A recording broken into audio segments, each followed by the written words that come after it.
All right. What y'all got? Matt, it was a big recruiting weekend for you guys. I mean, just how did it go overall? Yeah, I thought it was great. I think we've had recruits here every single day from that first Monday. We want to be open. I thought a big part of it was we had a lot of former Cornhusker football players here this past weekend, so it was great to host them. I think anytime you have two Heisman Trophy winners at our practice, it's pretty cool. So I thought it was just a great vibe all around. Lots of high school coaches, a ton of recruits and their families, former players. It was a really good weekend, and I think in recruiting, a lot of people are curious, right? So everywhere I go, people are kind of asking me like, hey, we're going to land this guy. To me, we don't put time frames on things. We wanted everyone to get here to see it, to see the staff, to see the campus, to see the opportunity, to see the new building right behind us, to sort of see everything, and then hopefully we can get them back for the spring game or for official visits, and we'll have a good class. Was that the biggest recruiting weekend you had, just in terms of depth, talent, numbers throughout coaching career, whether it's head coach or an assistant? I mean, going back to even. Yeah, I think the thing that I had, I think the thing even at Temple, like we had a lot of great players come through there because it was right in Philadelphia. Baylor was right in the middle of Texas, so I think we always had a lot of good players come through. But that was a really fine group that we had coming through this weekend, and really really great families, really cool people. The thing that we don't do is we don't really recruit. We don't. We're not trying to talk slick. We're not trying to tell everybody, things that they want to hear. We very simply talk about our program, how we're going to do things, what we're built upon, and also our vision for each person and what it'll be like when they're here. So it's really transparent. It's not for everybody, but I think a lot of guys will find that they'll want to come to a place like this, come to Nebraska. We had a chance to talk to Ramir Johnson. I know somebody you were interested in kind of seeing before camp started. What has he kind of shown maybe in those first 4 to 5 practices, and maybe how can you guys utilize him a little bit more than you utilized last year? I think when you go back 2 years ago, you see Ramir as, really, really a productive player. I've been really, really happy with him. I've been happy with him all off season, but I think he's had a really, really good camp. I think he had like I don't know what period it was. I think the first play. I think he had like a 60-yard run the other day. I think the thing with Ramir is he's quiet. He does what Christian McCaffrey used to say to me. He wished that players would, the best players play loud, and so Ramir so far is playing loud. Excellent outside zone runner, but running with power, picks up blitzes, can run all of our halfback passing game is, there's a lot of option routes, a lot of things that require some depth, and he's picking it up really well, really coachable, and an excellent guy all throughout the program. I think if you talk to anybody, everyone likes him. So really happy with him. I think he has a ton of roles. Today we had a couple of receivers down. Asked him, hey, be ready to go out and play in the slot. I think he's a guy that can do all of that. How do you get a player who's quiet to turn the volume on? Oh, I don't, yeah, one of the best players I've ever coached is Stephon Gilmore. The quietest guy, one of the quietest guys I've ever been around. One of the benefits of playing, I think, for our staff is that we don't try to change who you are. A lot of coaches want you to fit into this cookie cutter mold. I think it's really affecting young people. I got guys on this team like they're into photography, they're into cooking, they're into this, and then they go to these other places that want them just to be a football player. These guys aren't football players. They're young people who play football, and so I want them to be themselves. And so, we traded for C.J. Henderson in Carolina. As quiet a guys I've ever been around.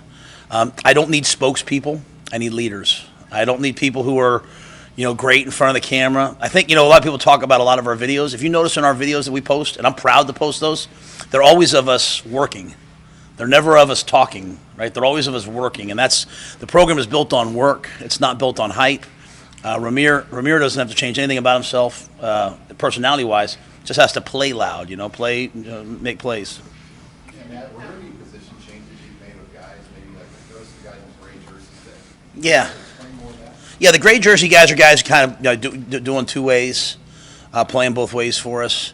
So Jaleel, the numbers went down at wide out. He came over and gave us some reps at wide receiver today. So he's still playing defensive back, but also playing receiver. AJ Rollins, he's gone over a couple times as a defensive lineman. I think he's probably had the most sacks on the team. So he practiced with the D-line today, but also can give us reps at tight end. So I think I personally think he has a real future there. I don't make guys move. I think he's feeling his way, but he's a great, great, great kid. He's kind of like, when I say kid, he's a young man. He's a great young man. He's sort of like, hey, what do you think is best? So we've kind of been playing him both ways over the last couple of weeks, and then we put him over on defense, but kept the gray jersey on him, just in case we need to move him over to offense. That way Jay's not having to run a penny out there. So I think those would be two main ones. I don't know if there's anything else, Keith. Those are my two grades. Yeah. So, but even in the position changes. Yeah, I don't think. I think that's it. So, it's one of the challenges I've told the team is this is such a great group of guys, and they don't want to make a mistake. And playing football and being good at football and practicing is about making a lot of mistakes and correcting the mistakes. The key is to not make repetitive mistakes. So trying to get them just to kind of relax a little bit, and everything's new for them. We go out there today. Today was, sometimes you see me, I have to call them all up and talk to them like, hey, calm down. This is the drill. Some coaches are new. So we're kind of still feeling our way. I could see a couple more position changes probably in the near future with some guys just to help them get on the field. Coach, can you elaborate on taking away the single-digit jersey numbers? Yeah, so when I was at Temple, it started when I was the offensive coordinator at Temple. Al Golden was the head coach, and then I did it when I was the head coach there, and I did it as the head coach at Baylor. Hey, guys, great to see you. Then I was the head coach at Baylor, and then Willie Taggart took it to Oregon when he went there, so it kind of became something. But I got really tired of having a guy in my program who had spent 3 years and number 47 was getting ready to play and wanted to wear number 1 or number 3, and he had earned it, and we would give it to a recruit. So what we decided was, 1 through 9, and now 0 through 9, would go to the 9 or now 10 toughest guys on the team. And when I say toughest, we define that for the guys, but really the guys who best exemplify what it means, to be a Cornhusker, right? To be accountable, to be dependable, to be tough, hardworking, competitive every single day. And so as we get into training camp, those, we'll vote on it. It won't be the coaches. The players will vote on it.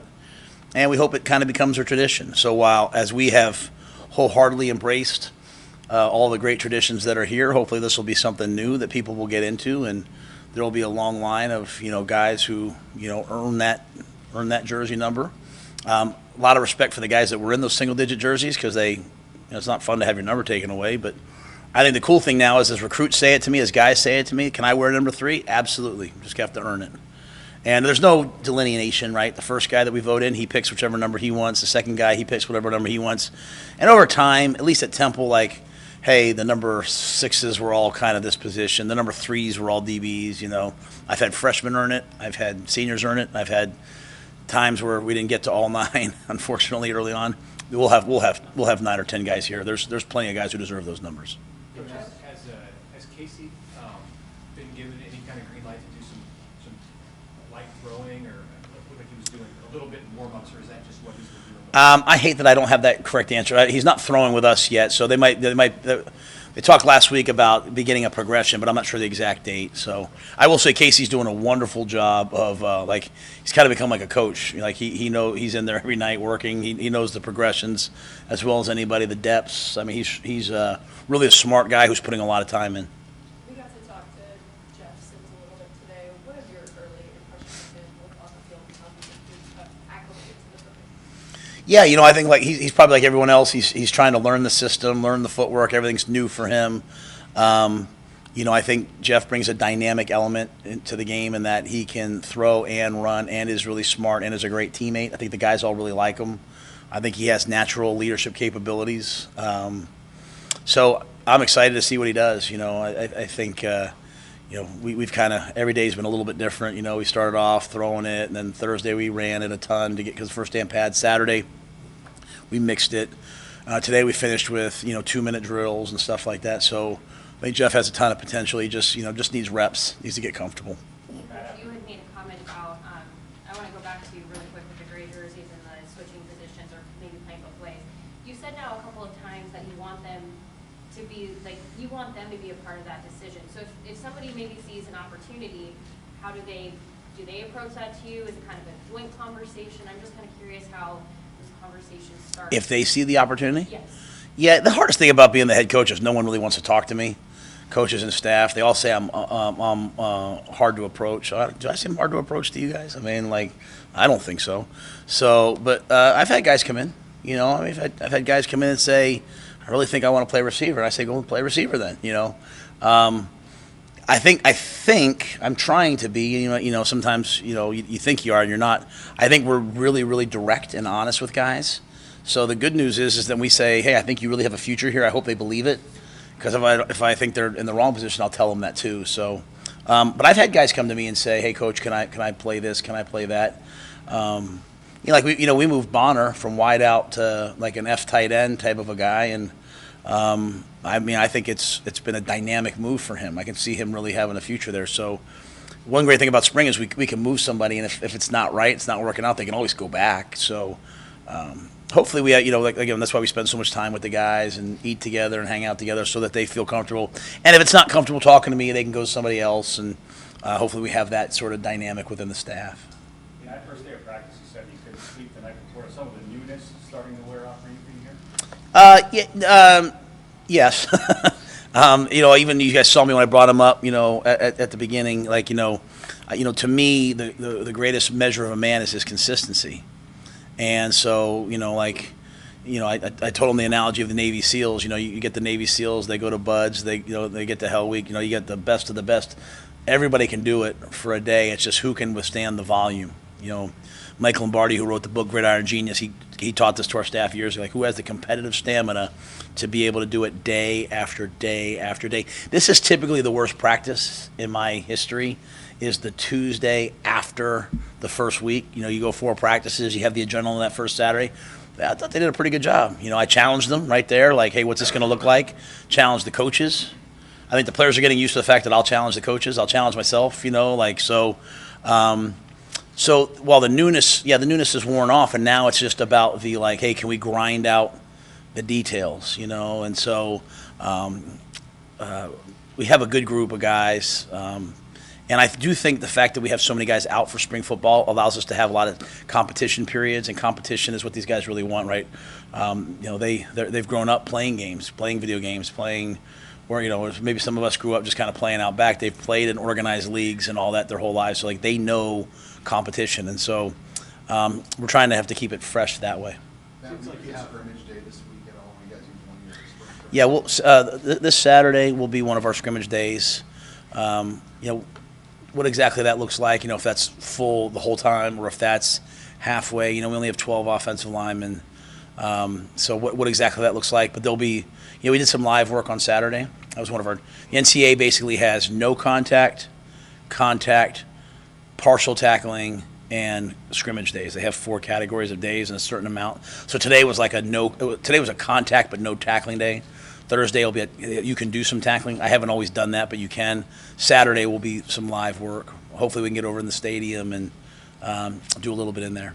I'm curious about the offensive line. You just mentioned there were 12 available today. That seems like a low number. How concerned are you about trying to get those numbers up in the offseason? But I was also specifically interested in Jacob Hood and Gunnar Gatula, who are brand new to the I think that's probably a low, in all seriousness, I mean it's probably a low number at Nebraska, because you guys are used to having 200 guys on the roster, 150. I think having 12 linemen this time of year is about what I'm kind of used to, So I think we have 3 or 4 great walk-on offensive linemen that are just, I think Dylan Parrott's a guy that could play. He could develop and he could play.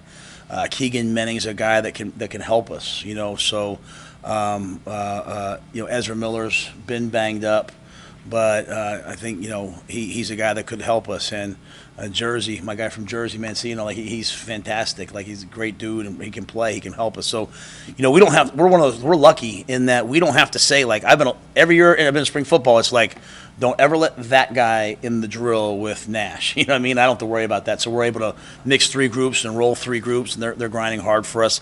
We're bringing some guys in, but we'll always look for, especially as we want to have the best walk-on program in football, always looking for big guys in the walk-on program who can develop. I think the second part of your question was what? Gunner's done a great job. He's having to play, left tackle, which is the hardest position to learn. He's going against good players. I'm really, really excited about where he is as a young player. I mean, obviously he's got a long way to go, but I've seen a lot of young players be overwhelmed, especially at that position. And then Jacob, Jacob's had a lot happen, just from he had some medical things he had to get done. We have just some tremendous medical help here. I mean, Drew Hamlin has stepped in and done a great job, and so he got back, and I think he's coming. He's got a lot of work to do, but he's coming. Hey, Anthony, have you had Anthony Grant back? Was he back out there? Yep, he was out there. Yep. But he's in good standing. Where does he Yeah. There's never a bad standing with me, right? Like if you haven't done something or there's something that causes me to say, hey, you can't practice, it's real simple for me. Like if you have a pulled hamstring, you can't practice. Doesn't mean I don't love you. It just means you can't practice. If something's happened like academically or socially or anything like that, and I say, hey, right now you can't practice, doesn't mean I don't love you, right? And I think that's one of the big things, that we want the guys to understand. Like we're gonna correct actions, but we always gonna love the guys. I love Anthony. It's an adjustment, man. He was here, he was somewhere else, and then he was here. I think he was somewhere else. Then he was somewhere else. Then he was here. It's a lot of different changes, and so he's getting used to us. But he's a wonderful, wonderful person. So we're he's obviously a little bit behind, and I'm not gonna not give those other guys the reps because I don't know what the rest of the Big Ten running back rooms look like, but we got a pretty good running back room now. I mean, Gabe Irvin's doing some really, really, really, really powerful, good things, and A.J. Allen's hitting some big, big runs, and so we have a good running back room. We talked about Ramir, we talked about Anthony. Trevin Lubin does a great job for us. So I'm forgetting one person. Emmett. Emmett's you can see the point guard in Emmett, right? Like he's a ball carrier. So I think actually a couple of you guys I was staying on the sideline with, I talked about how much I liked Emmett. So we got a good room. All good. Matt, when you guys went to individual team drills, there are 3 different groupings inside. Are those already separated into 1, 2, 3s? How? No. Yeah, no. They're doing like circuits, just defensive circuits. So.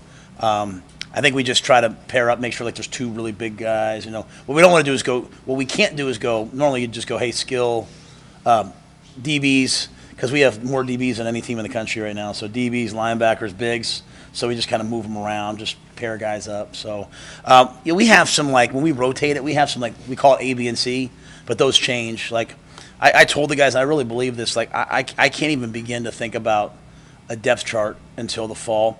In fact, I tell the staff all the time, please do not evaluate their technical skills and drills and this guy, he can do this, he can't do that yet.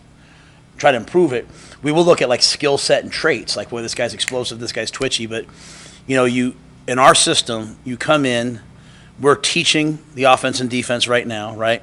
And then over the summer, we'll try to improve it. Then in training camp, fall camp, we'll try to perfect it, and then the season we'll try to execute it. So that's why I said a lot of the players are getting like this, why am I not? I'm like, because you've done it for 4 days, The same thing with the coaches. So I'm really taking that methodical, detailed, hey, don't. The worst thing you can do is write a player off. It's the worst thing that you can do because there's guys on our team right now that are probably sitting in that locker room that are walk-ons that are like, man, am I ever going to play here? Then, man, I'm going to turn to them in the middle of the season and be like, I need you to go do this, and they're going to go do it. And so our job as coaches is to coach everybody, right? And then as we get into the season and all that, things will happen. And we will be a little different than what has happened the last couple of years.